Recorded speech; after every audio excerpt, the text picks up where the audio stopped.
যখন তোমায় নিয়ে ভাবতে বসি তখন আমার পৃথিবীটা সেখানেই থমকে যায়। মনে একটা প্রশ্ন জাগে, তুমি কি সেই তুমি যার জন্য আমার অস্তিত্ব বিলীন করতেও দ্বিধা করিনি? ভাবতেই অবাক লাগে, কি পেয়েছো আমায় এই অবিরাম কষ্টের সাগরে ভাসিয়ে? হয়তো অনেক কিছুই, নয়তো কিছুই না। আচ্ছা বলো তো, তুমি কি পারবে অন্য কাউকে সুখী করতে? মনে হয় পারবে। তা না হলে কি আমার হাতটি ছেড়ে দাও আর অন্য একটি হাত ধরবে বলে?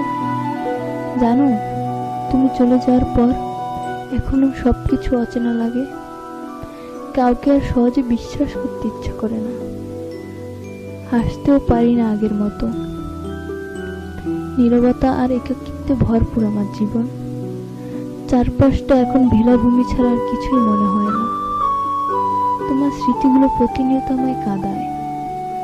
তবে ভেবো না, আর বেশি দিন তোমার জন্য কান্না করতে হবে না। কারণ খুব কাছ থেকেই দেখেছি কিভাবে জীবনের প্রতীকটি নিভে যাচ্ছে। সত্যিই খুব মিস করবো তোমায়। আচ্ছা, একটা কথা বলবে, কিভাবে এত তাড়াতাড়ি স্মৃতির পাতা থেকে অতীতগুলোকে মুছে ফেলতে পারলে? এতটা স্বার্থপর কিভাবে হয়ে গেছো? ও, বিরক্ত হচ্ছে তাই না?